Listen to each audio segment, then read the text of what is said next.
So is your last name Callison? Am I pronouncing that right? Yeah. Would you go ahead and just spell your first and last name for my recorder?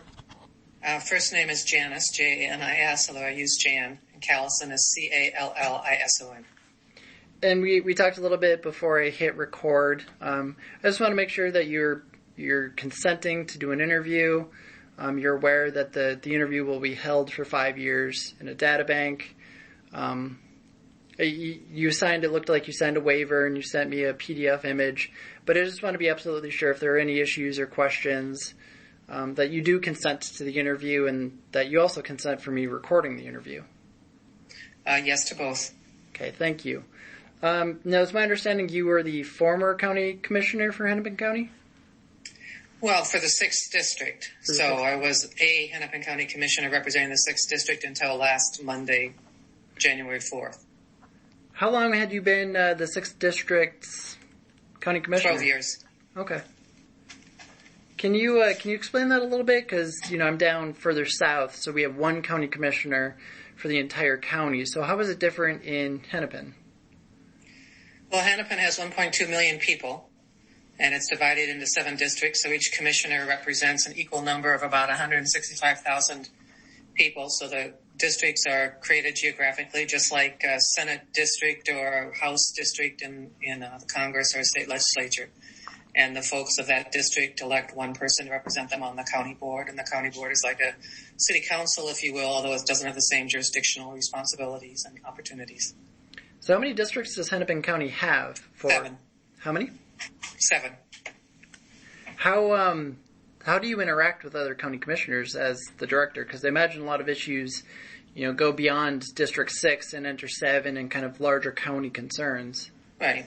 So if you think of a legislature, a county board is sort of like a legislature. So we're setting policy, and we do that as a corporate body, if you will. So majority rules, if 4 county commissioners vote for something, that item passes. There's no county commissioner that has legislative authority by him or herself. So there's no authority that I had just over District 6, for example. Anything I wanted to accomplish that was policy related, I had to have other county commissioners join with me and have a vote publicly and have it be adopted. How often did the county commissioners meet to debate policy? Essentially every week. So it has a committee structure. Although we only have 7 county commissioners, so all commissioners are on the committees.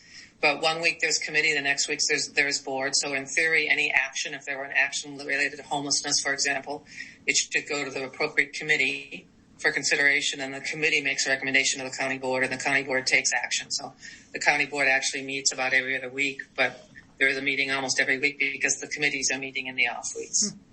Is there any particular procedure you follow? I know there's the Administrative Procedures Act for the state of Minnesota, but I think that's just jurisdictions that cover the entire scope of the state of Minnesota. Right. The procedure we use for conducting business is Robert's Rules of Order. I mean, that's just the motion second, how you do things. There's not an administrative procedure act, if you will, like you might see for administrative agencies at a state level. Was there any special committee on homeless? Not on homelessness, but we've had 2 committees that might have interacted with it. One is Health and Human Services, so certainly Human Services might come into that, and then the Housing and Redevelopment Authority, so providing housing. Health and Human Services also providing funding to shelters and providing services to folks in shelters. That would have been within the jurisdiction of that committee. Can you tell me what in a standard year? I expect COVID has changed things slightly, but what is the budget that Hennepin County has, at its disposal? The budget's over $2 billion. And can you give me, I know $2 billion is probably a lot, but maybe general percentage? Not even probably. $2 billion is a lot. General percentages on breakdowns, where's the money going? Roughly, Health and Human Services would be 40%. Okay. But what you need to understand is that in Minnesota has a state-supervised, county-administered social service system. So a lot of the budget is really services we're providing on behalf of the state of Minnesota to residents and as mandated by the state of Minnesota. So while that budget is huge, The real part that we had discretion over would have been the part that's funded by property taxes, because that's what we have the ability to raise or lower within our sole discretion. That's about 35% of the budget is property taxes. A lot of the rest of the money, we're receiving grants from the state, receiving grants from the federal government, dispersing money. I mean, while it's a huge budget, it's larger than some states, there's not quite as much power as you might think would come with that amount of money, because we're a creature of the state. How are interactions conducted between the county and the city? Well, first place, Hennepin County has 45 cities. Okay. So don't assume that because Minneapolis is the largest city and the loudest city, that Minneapolis is the only city.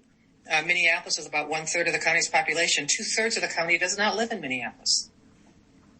And it's a county that has urban, suburban, and rural parts of it. So it's quite diverse. It's quite large.